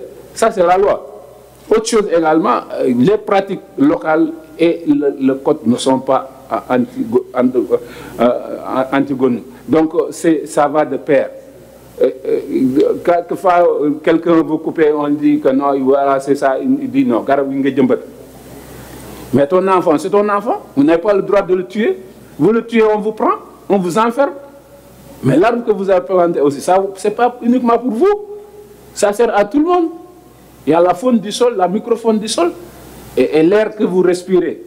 Est-ce que nous tous nous respirons l'air ici? Est-ce que les arbres qui sont là, c'est nous qui les avons plantés? Hein? Si on demande à qui a planté un arbre dans la salle, du bout des doigts, on va les compter.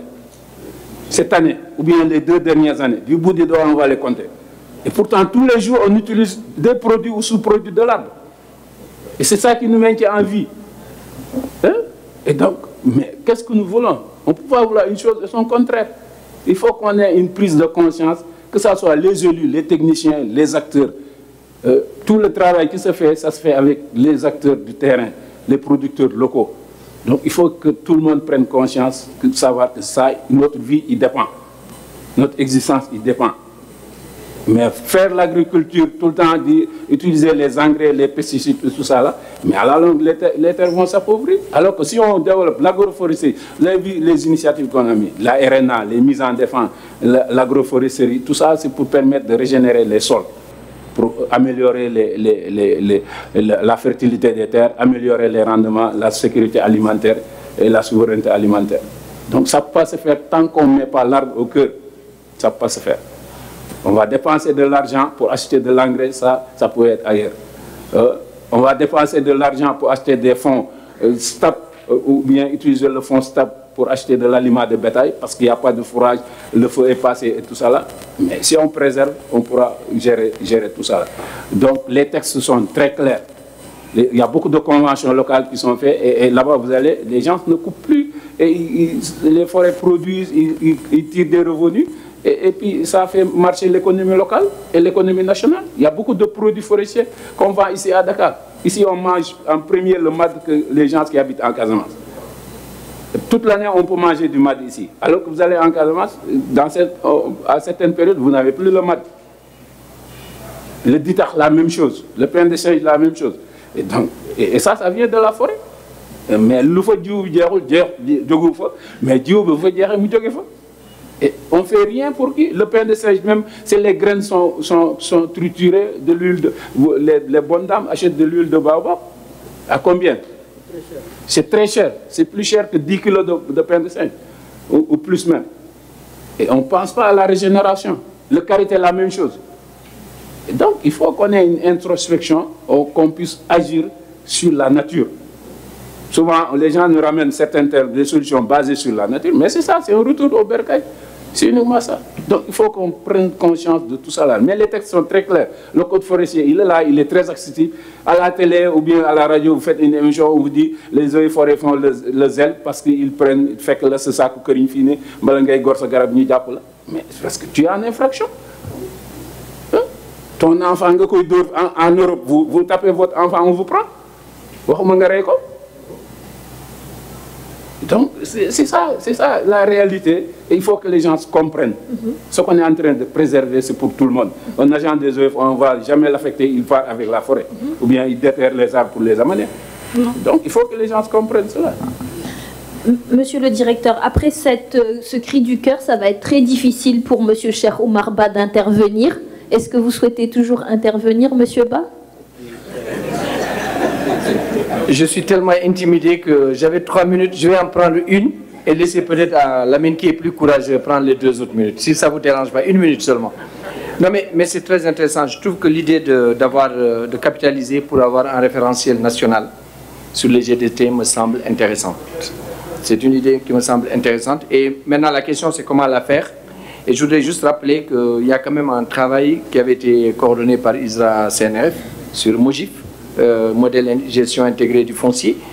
L'idée était d'avoir quand même, quelque part, c'était dans les Niayes, pour en avoir quand même un référentiel qui permettrait justement de regrouper toutes les méthodologies, les interventions de la société civile, du ministère, de tous les acteurs, du secteur privé, tout ça.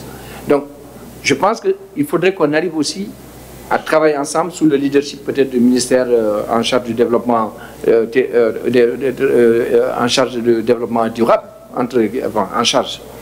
Donc je pense que c'est une posture qui me semble urgente et j'espère qu'au sortir d'ici on pourra y travailler. Donc j'ai fini ma minute, je laisse les 2 autres minutes. Il est plus courageux, je suis intimidé. Merci beaucoup, directeur. Merci, merci également à...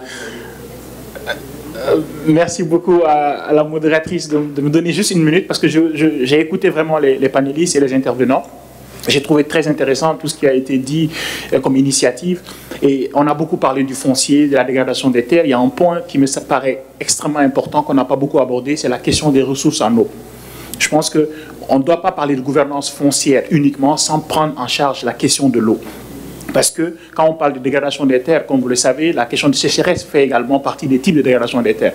Et c'est surtout parce que nous n'avons pas assez d'eau ou bien qu'on a des types de dégradation comme l'érosion hydrique et autres, alors qu'il y a des possibilités pour pouvoir capter ces eaux-là, les utiliser pour pouvoir restaurer des terres, conserver des terres. Je pense que c'est extrêmement important également qu'on puisse prendre en compte la problématique de l'eau, la gouvernance de l'eau et que l'on puisse l'intégrer un peu dans tout ce que nous faisons dans le cadre de la gouvernance foncière et de la gestion durable des terres. Donc je pense que demain on aura aussi l'occasion et c'est aussi pour inviter les différents panélistes et les intervenants à vraiment intégrer ce point-là dans les discussions qu'on aura pour avoir des recommandations dans ce sens. Merci beaucoup. Merci beaucoup, monsieur Samaké. En fait, étant donné le temps qui nous reste, ça va être très difficile de vouloir répondre à chacune des interpellations. Il y a des choses qui reviennent, le rôle des collectivités territoriales qui sont les acteurs au cœur. Les organisations de producteurs se sont clairement manifestées et indiquent qu'il faut les remettre au centre de l'action sur la GDT. L'arbre on a parlé beaucoup d'agriculture aujourd'hui, mais qu'en est-il des arbres? Et on a eu un brillant plaidoyer du directeur des eaux et forêts pour remettre les arbres au cœur. Donc, ce que je vous demanderai, chers panélistes, c'est de prendre 2 ou 3 minutes pour me donner une recommandation qui pourrait être mise en œuvre par votre institution. Parce que c'est très facile de dire l'État doit faire ci, les bailleurs doivent faire ça, les producteurs doivent faire ça quand on n'est ni l'un ni l'autre. Mais quelle est la recommandation principale que vous voudriez mettre sur la table et qui pourrait être portée par votre institution? Je vous laisse 30 secondes pour répondre et on va commencer par mon ancien collègue qui avait déjà beaucoup réfléchi à ça et qui nous avait donné quelques pistes dans sa présentation. Je vais commencer par Djumakor et ensuite je me tournerai vers le projet Riposte, parce que vous avez déjà des choses que vous avez testées. Et je finirai avec l'ANCAR et je donnerai le mot de la fin à la direction des eaux et forêts. Donc, Djumakor, j'ai fait tout ça pour que tu aies 30 secondes pour réfléchir. Une recommandation. Une recommandation pour ton institution, pour la recherche.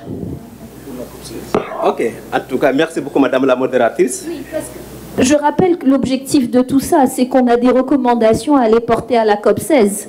Donc, voilà. Moi, je pense à mon policy brief, là. Okay, merci beaucoup Madame la modératrice. En fait, nous, en tant qu'institution de recherche, quand même, ce que nous pouvons recommander, c'est comment faire pour optimiser la place de l'arbre dans les écosystèmes forestiers et agroforestiers. Parce que tout le monde sait que l'arbre joue un rôle très important, aussi bien dans l'amélioration de la fertilité, mais également aussi l'arbre produit, comme il a dit le DG des eaux et forêts, quand même des produits écosystémiques. Et donc, protéger l'arbre dans les écosystèmes forestiers et agroforestiers, quand même, pour contribuer en tout cas à la résilience des communautés, mais également à la gestion durable des terres. Donc, je pense que quand même, nous, le fait de renforcer, de optimiser la place de l'arbre dans les écosystèmes forestiers et agroforestiers pourrait contribuer efficacement à la résilience des communautés, mais également aussi à la gestion durable des terres. Merci. Merci, c'était très, très succinct. Donc, les pistes de recherche à creuser, c'est l'optimisation de la place de l'arbre. C'est bien noté. Monsieur Ndiaye, à vous. Oui, je ne serai pas très loin. Hein. Je pense que nous sommes dans la décennie des Nations Unies pour la restauration des écosystèmes, donc à l'horizon 2021-2030. Et il est important que les initiatives au niveau national, mais également au niveau régional et continental soient véritablement renforcées. Et donc je pense à des initiatives comme la Grande Muraille Verte, je pense à des initiatives sur la sécheresse, etc.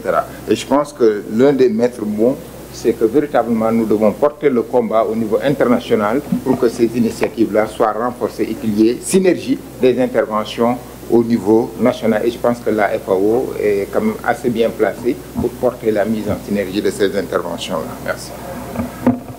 Merci. Encore une autre recommandation qui est aussi très succincte, mais tout aussi complexe à mettre en œuvre que celle de Monsieur Fall.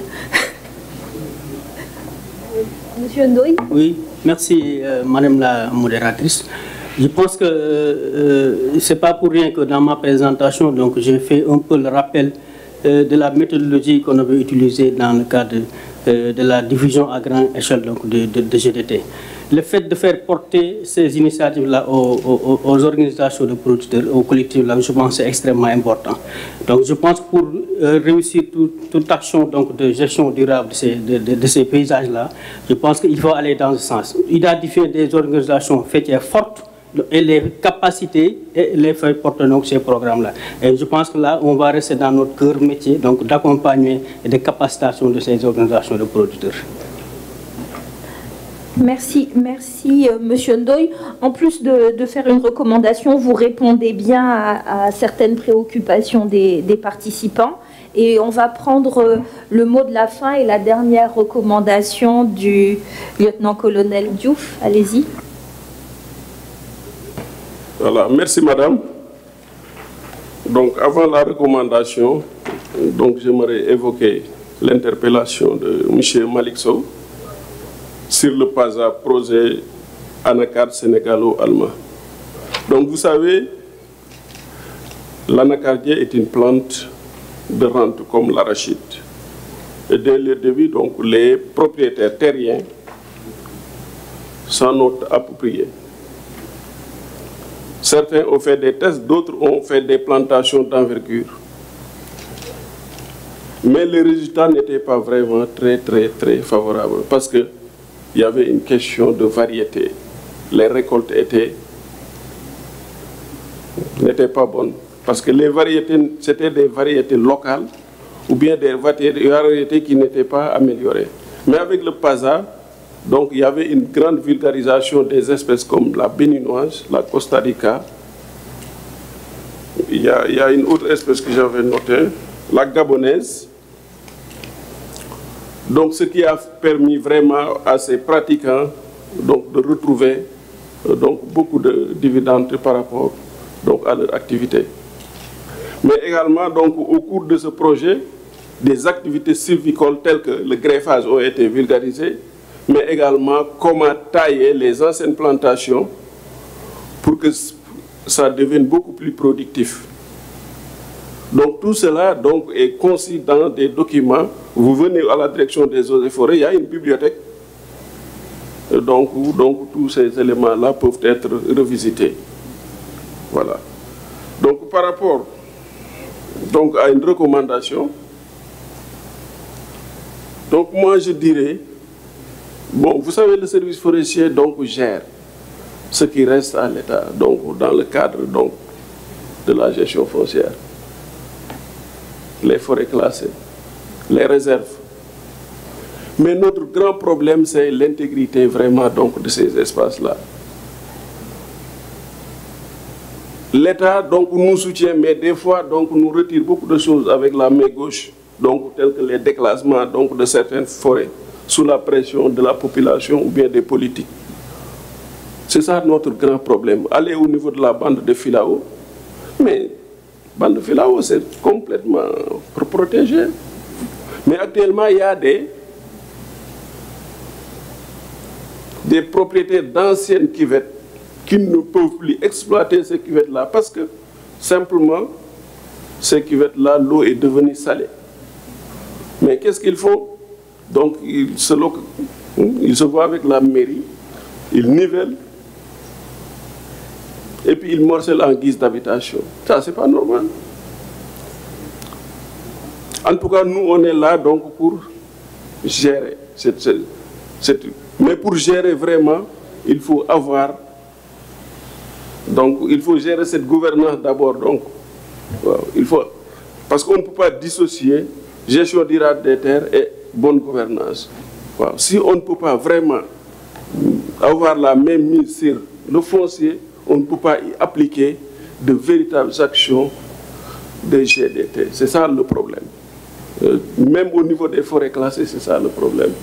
Donc, il y a des déclassements, il y a des empiètements, il y a des intrusions. Donc, si on ne peut pas vraiment mettre la main dessus à cause donc, de tous les facteurs externes, donc on ne pourrait pas y appliquer des actions de restauration durable pour les terres.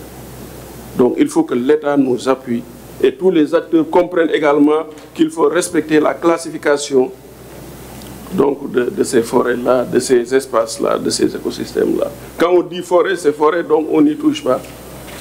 Sauf s'il y a donc un consensus dessus. Je vous remercie. Merci beaucoup. Merci à tous les panélistes pour vos présentations qui étaient particulièrement intéressante, pour avoir partagé avec nous vos réflexions. Merci au public aussi pour vos contributions. Je dirais que venant du monde plutôt de la gestion des terres, beaucoup moins de la gouvernance foncière, je me rends compte qu'on ne peut pas parler de gestion des terres sans une bonne gouvernance. Parce que le point commun de l'ensemble des panélistes, c'est oui, il y a des techniques, des technologies, des méthodes, des approches, mais au-delà de la technique, il faut qu'il y ait un cadre où on puisse se mettre d'accord, se concerter. Il faut des outils pour cette concertation et il faut surtout une bonne gouvernance comme l'a dit M. Diouf. Et je finirai avec les mots de Lénine. Je ne sais pas si c'est la meilleure personne à citer, mais il disait, là où il y a une volonté, il y a un chemin. Il est sûr aujourd'hui que les acteurs de cette salle montrent une volonté et je suis persuadée que nous trouverons le chemin. Donc merci beaucoup.